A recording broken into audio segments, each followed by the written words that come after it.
Hello friends, welcome to our YouTube channel मैकटेक GP. आज के इस नए वीडियो में हम आपके लिए आर्केजेन ऑब्जेक्टिव सीरीज़ का नेक्स्ट वीडियो लेकर के आए हैं, जिसमें हम प्रोडक्शन टेक्नोलॉजी के एमसीक्यूज क्वेश्चन सॉल्व करेंगे।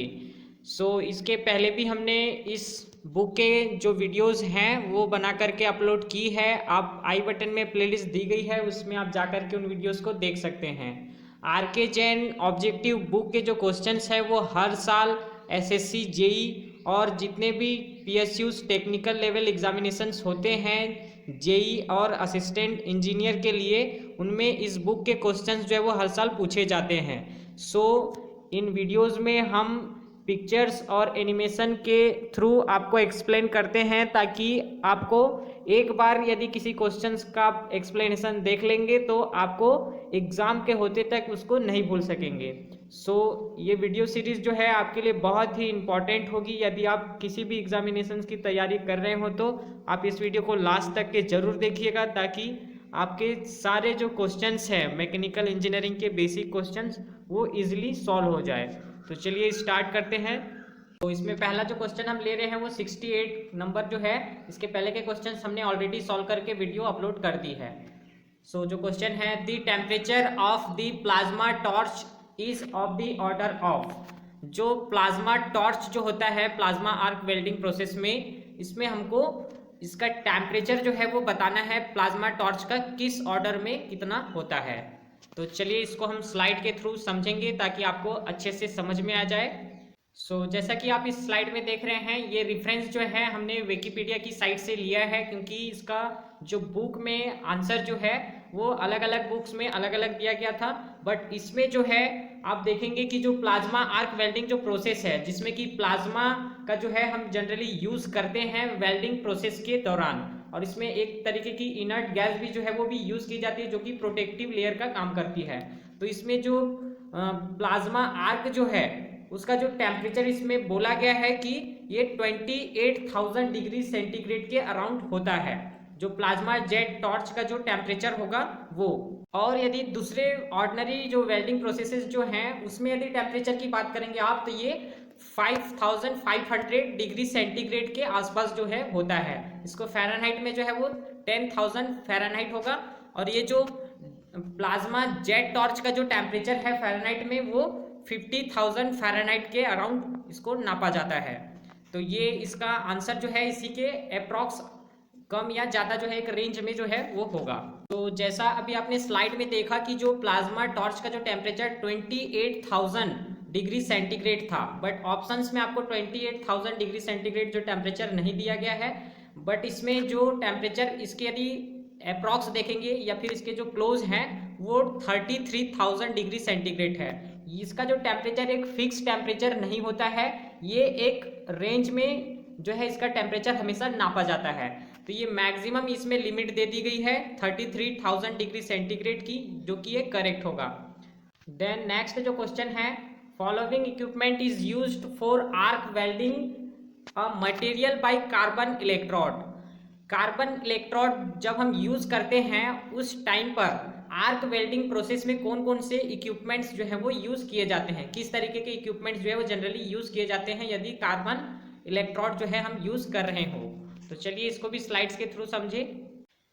जैसा आप इस स्लाइड में देख रहे हैं कि जब भी हम कार्बन इलेक्ट्रोड यदि आर्क वेल्डिंग प्रोसेस में यूज करते हैं तो उस दौरान हमको स्ट्रेट पोलैरिटी जो वेल्डिंग प्रोसेस है उसको यूज करनी होती है, जिसमें इलेक्ट्रोड जो है वो नेगेटिव के साथ में कनेक्टेड होता है और जो वर्क पीस है वो पॉजिटिव के साथ में कनेक्ट होता है। इसमें जो इलेक्ट्रॉन का फ्लो जो है वो यहाँ पे मायने रखता है कि कार्बन इलेक्ट्रोड यदि है तो उस दौरान इलेक्ट्रॉन का जो फ्लो होगा वो नेगेटिव से पॉजिटिव की ओर, मीन्स इलेक्ट्रोड से ये वर्क जो पीस है उसकी ओर होगा।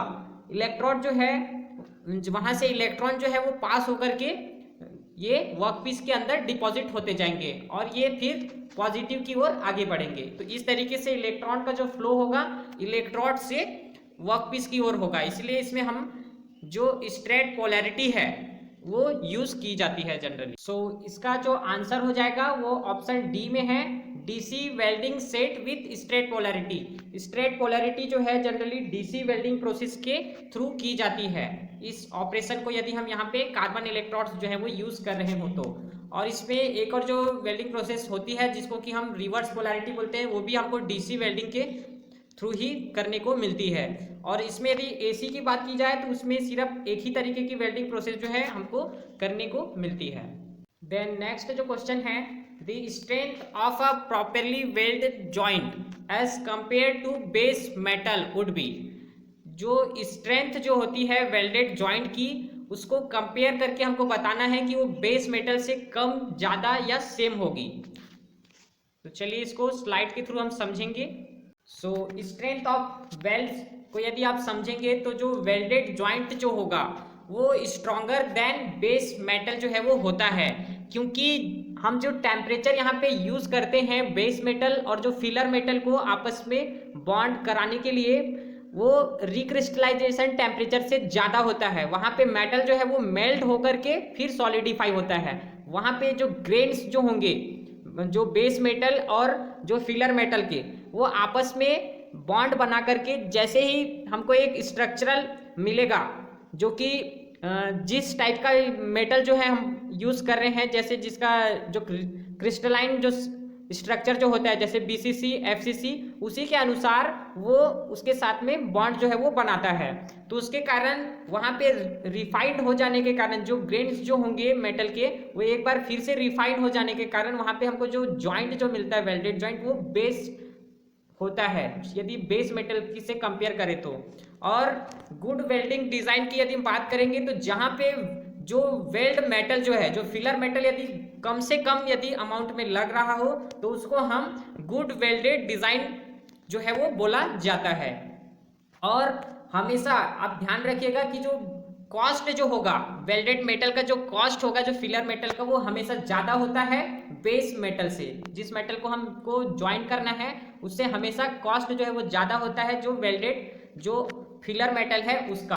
जो वेल्डिंग ऑपरेशन परफॉर्म करने के लिए लेबर कॉस्ट जो है वो एक्स्ट्रा हमको इसमें लगता है, तो इसीलिए यहाँ पे जो बेस मेटल का जो कॉस्ट होगा उससे ज़्यादा लगता है वेल्डेड जो मेटल का कॉस्ट होता है और ऑपरेशन का।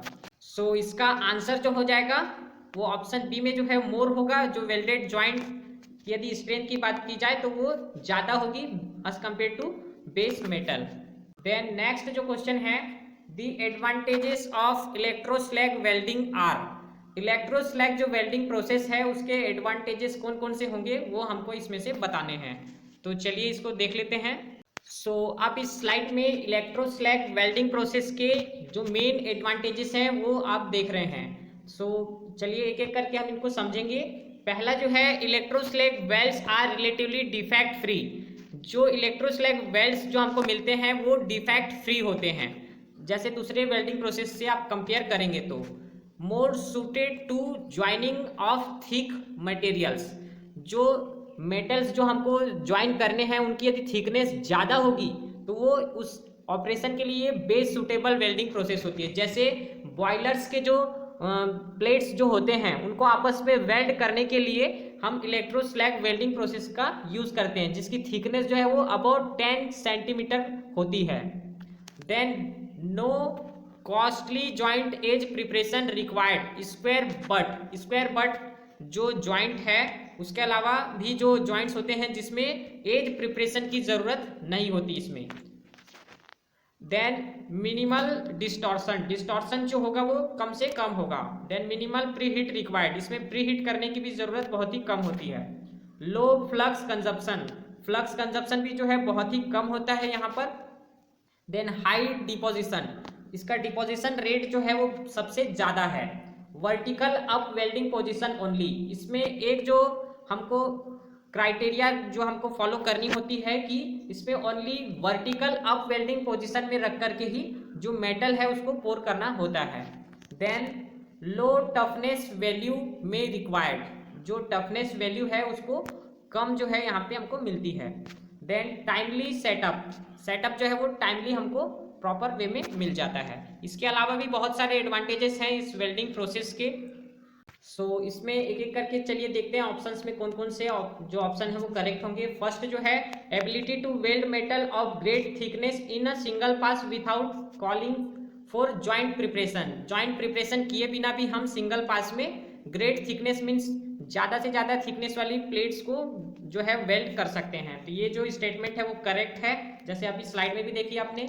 Then high welding speed, high welding speed जो है हमको यहाँ पे मिलती है क्योंकि सिंगल पास में एक ही बार में वेल्ड जो है यहाँ पे हमको मिल जाता है, ये भी स्टेटमेंट करेक्ट होगी। Then little distortion and good stress distribution across the weld, इसमें जो है मेटल हम जो यूज कर रहे हैं उसका जो टेम्परेचर होगा अबव रिक्रिस्टलाइजेशन होता है, जिसके कारण यहाँ पे जो स्ट्रेस डिस्ट्रीब्यूशन जो होगा वो एक प्रॉपर वे में होता है। वहाँ पे ग्रेन्स जो है वो रिफाइंड हो जाते हैं क्योंकि इसका जो टेम्परेचर मेल्टिंग पॉइंट से भी ऊपर होता है, तो इसके कारण डिस्टॉर्शन बहुत कम होता है और जो गुड स्ट्रेस डिस्ट्रीब्यूशन जो है ये भी स्टेटमेंट यहाँ पे करेक्ट होती है। देन प्रोटेक्शन फॉर कॉन्टामिनेंट्स, कॉन्टामिनेंट्स जो अनवांटेड जो पार्टिकल्स होंगे उसको भी ये प्रोटेक्ट करने का काम करता है। तो ये सारे जो स्टेटमेंट है वो करेक्ट होंगे जो इसके एडवांटेजेस हैं इलेक्ट्रोस्लैग वेल्डिंग प्रोसेस के। इसका जो सही आंसर जो होगा वो all of the above option E जो है वो करेक्ट होगा। देन नेक्स्ट जो क्वेश्चन है, in arc welding if arc is too short it will result in. Arc welding process में यदि हम आर्क को शॉर्ट कर दे मीन्स उसकी जो लेंथ है आर्क लेंथ उसको यदि कम कर दे बहुत ही कम, तो उसमें क्या इफेक्ट हमको देखने को मिलेगा। तो चलिए इसको हम स्लाइड के थ्रू समझेंगे। जैसा इस स्लाइड में आप देखेंगे कि जो दो बेस मेटल्स हैं जिनको कि आपस में हमको कनेक्ट करना है, ज्वाइन करना है, और यहाँ पे तीन जो पोजीशंस यहाँ पे हम आपको दिखाए हैं, जिसमें पहला जो है वो टू शॉर्ट है जो इसकी लेंथ होगी आर्क लेंथ वो बहुत कम है, दूसरी में जो है वो सुटेबल है मीन्स ये गुड है, देन जो लास्ट जो है वो टू लॉन्ग है मीन्स जो इसका जो डिस्टेंस हम रखे हैं जो आर्क लेंथ का वो ज़्यादा रखे हैं।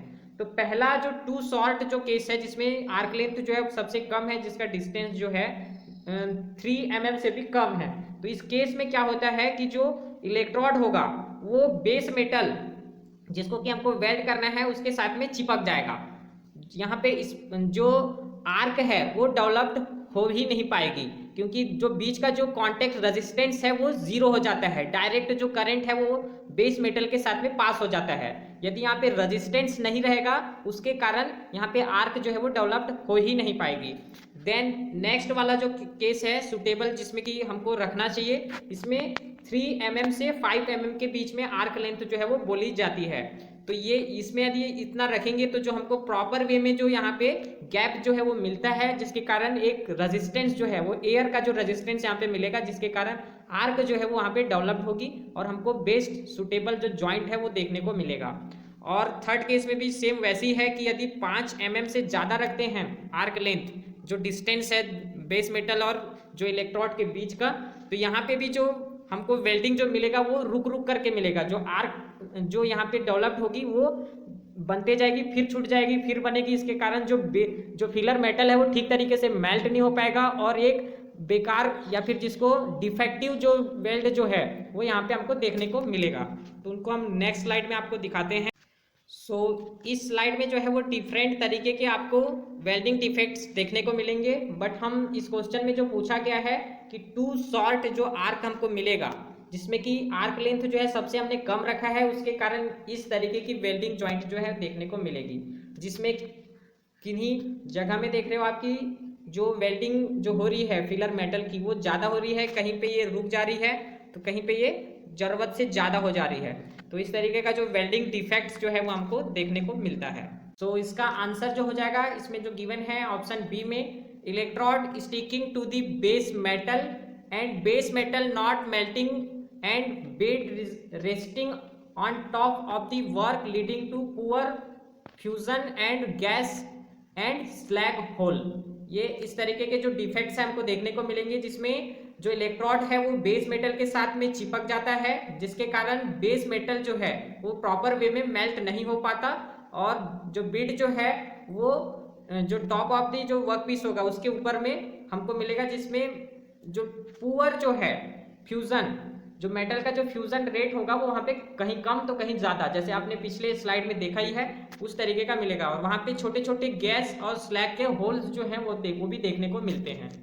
एंड नेक्स्ट जो क्वेश्चन है, too low welding current in arc welding would result in. इस केस में जो है वेल्डिंग करंट को यदि हम बहुत ही कम कर देते हैं तो उसका क्या रिजल्ट हमको देखने को मिलेगा वो हमको बताना है। तो चलिए देखते हैं। तो इस स्लाइड में जैसे आप देख रहे हैं कि दो जो इसमें डायग्राम्स हैं, एक तो है हाई करंट के लिए और एक लो करंट के लिए। तो लो करंट में क्या होगा कि यदि हम करंट जो है कम कर देते हैं वेल्डिंग करंट, तो इलेक्ट्रोड और जो वर्कपीस के बीच में जो आर्क डेवलप हो रही है वहाँ पे हीट जो है वो हमको बहुत ही कम अमाउंट में मिलेगी, जिसके कारण जो इलेक्ट्रोड और जो वर्कपीस होगा वो जो आपस में जैसे मेल्ट होंगे वो बहुत ही कम अमाउंट में होंगे, जिसके कारण वहाँ की जो विस्कोसिटी जो होगी मोल्टेन मेटल की वो ज़्यादा होगी विस्कोसिटी, उसके कारण फ्लोएबिलिटी जो है वो भी कम हो जाएगी। तो ये जो सिंपल फिनोमिना यहाँ पे हमको देखने को मिलती है। जस्ट इसका उल्टा जो है यदि हाई करंट में करते हैं तो यहाँ पे भी विस्कोसिटी जो है वो अफेक्ट होती है, जिसके कारण जो वेल्डिंग बीट जो मिलेगी आफ्टर सॉलिडिफाइड, जो मोल्टेन जो मेटल होगा फिलर मेटल वो सॉलिडिफाई होने के बाद में जो बेड जो बनाएगा वेल्डिंग बेड, एक कंडीशन में जो है स्प्रेड बहुत ज़्यादा हो जाएगा, बहुत ज़्यादा अमाउंट में फैल जाएगा, और इसमें जो है सिकुड़ जाएगा, मीन्स कहीं ज़्यादा तो कहीं कम आपको देखने को मिलेगा। नेक्स्ट स्लाइड में हम दिखाते हैं कि जो वेल्डिंग बिट जो मिलेगी वो किस तरीके की होगी। सो यहाँ पे आप देख रहे हैं कि जो लो करंट में हम यदि वेल्डिंग ऑपरेशन परफॉर्म करते हैं तो इस तरीके का वेल्डिंग बेड जो है वो देखने को मिलता है।